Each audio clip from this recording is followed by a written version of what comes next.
wanna sing, but I can't speak. I'm paralyzed when you're next to me, running on dream, 'cause I can't see how this could be reality. You're holding me close, and I don't know, do I let you in, do I let it show? All of my fears and all of my ghosts are the only thing I've ever known.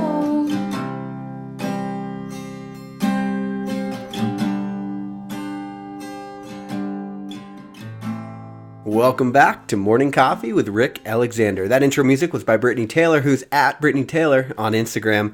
And I'm Rick Alexander. You can link up with me at Rick Alexander _ or at Lionheart Radio.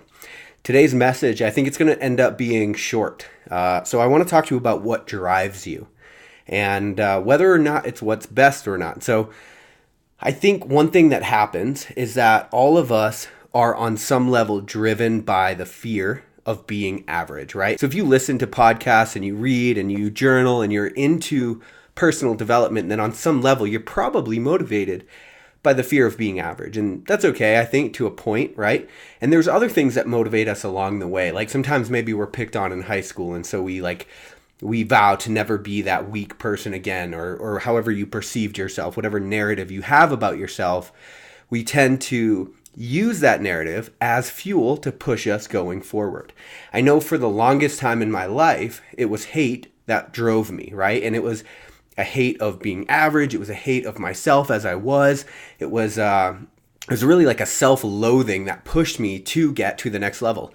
And I'm going to be honest with you, it got me really far. And I've grappled with this idea of whether people can actually get to the next level or get to the level that they want to get to if in fact they are driven by something nicer, something like love, something like self-compassion. Like, is that enough of an edge? Does it provide enough to get you where you want to go? And you'll see a lot of athletes, if you look at Lance Armstrong in his prime, if you look at Tom Brady, like all of these athletes have talked about in their prime being driven by something or having to manufacture something. Because after you start winning and life gets comfortable and you're no longer the underdog, it's no longer that fear of losing or this idea that you want to prove somebody wrong that's going to propel you to win. And so a lot of top athletes will manufacture things wrong, and then like the press or people that are doubters or haters or whatever it is, they'll manufacture this in their own head so that they can keep that edge, so it can continue to propel them. And, fear, guilt, hate, insecurity, these are all incredible motivators, and they get you somewhere. But the thing is, if you get there, and you're full of turmoil and unease, is it actually worth it? And that would be my question for you today. Like, think about the things that drive you to get where you want, but then think about how those things play out in your life. Before you answer that question, I think that you really need to think about it. You really need to think about what it is that propels you forward in all of the different aspects of your life. And if it's something like hate, just know it will get you to a point, but there's a ceiling on that point. It will get you here, right? But it won't get you there. And that's something to think about, because if long-term success is your goal, if you want to better your life for the rest of your life, then there are other tactics that you should probably consider taking. And then you should look at things like hate and fear and insecurities and, if anything, know the place that you can use them, right? So like in a game time situation, if you listen to these top athletes, they don't hate themselves. They will manufacture this narrative about how somebody's out to get them so that they can get themselves fired up to go out and win the big game, to go out and perform in a training session. But week over week, these people are not filled with self-loathing. And if they are, all of their success is going to come at the cost of their contentment, at the cost of their wellness, at the cost of their well-being. And if that's you, then you'll find yourself in that same situation where it's a lot of inner turmoil that's actually filling you up. And you guys have heard me say this before, because if hate is the thing that pushes you forward and it causes this sort of inner anger, it just holds a spot in your being, and it doesn't allow anything else to live there. And so angry is what you become. And then the energy that you put off and all of your different interactions have a hint of anger. And it makes it really hard, one, for you to be around, and also it just makes it really hard for you to enjoy your life. And so really consider the things that are pushing you forward, the way that these things are driving you, and then think about the way that it's affecting the rest of your life. You know, for me, I couldn't reconcile this idea because hate was such a strong motivator in my life. It really did push me to get to good places. Like once you really like live in that ego, it'll push you to get in good shape. It'll push you to defy odds, to do things that other people say can't be done, right? How many times have you heard that when somebody says, tell me not to, and watch the first fucking thing that I do? That has essentially been the mantra for my entire life.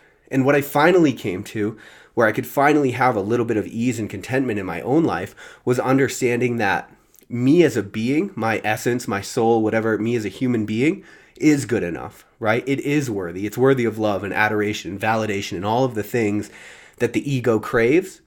And then knowing when you need to live into that ego in certain moments in your life. I think we have this idea that we need to disown the ego for everything that we do. I have a different idea of that. I think that the idea is actually to integrate the ego, and so to use it as it benefits you in the material world, and then to understand that there's a you beyond all of this material bullshit, and that you is poised to do something great in the world. But sometimes you really got to look at what it is that drives you and the price that driver has on the rest of your life. I love you guys. I'll talk to you later on Morning Coffee. I've been trying to find this vibe for a long time. Always seeming like it's coming out its own time. But it feels so good, ain't gonna lie. My ride or die, feels so good, ain't gonna lie. Now that last goodbye, all the way up and you can't take this. Cause it's feeling so real that you can't fake this. But it feels so good, ain't gonna lie. My ride or die, feels so good, ain't gonna lie. Now that last goodbye, we ain't never gonna quit. We ain't never gonna quit it, boy. Nah, we ain't never gonna quit. Nah, we ain't never gonna quit it.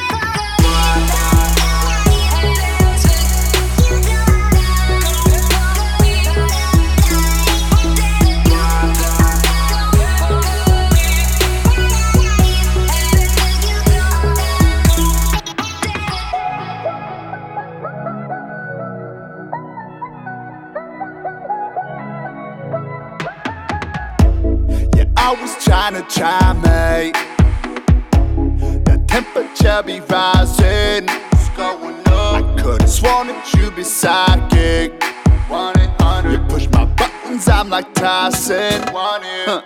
Been years since I felt like this. So blessed. Gonna ask if you can stay. For the rest, I'm alive cause I need you. Real joy in my life, yeah, I need you. Just be you.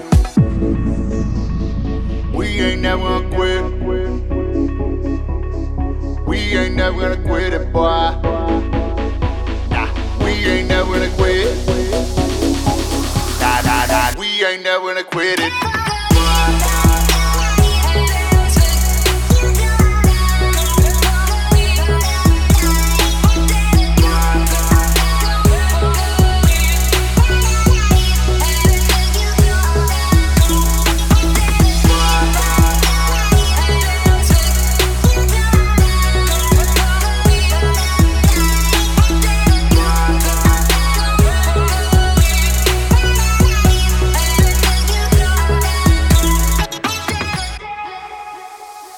Every day's a gift, just take it as it comes. Embrace it through the mist, weather, rain or sun. Every day is a gift, you got air up in your lungs.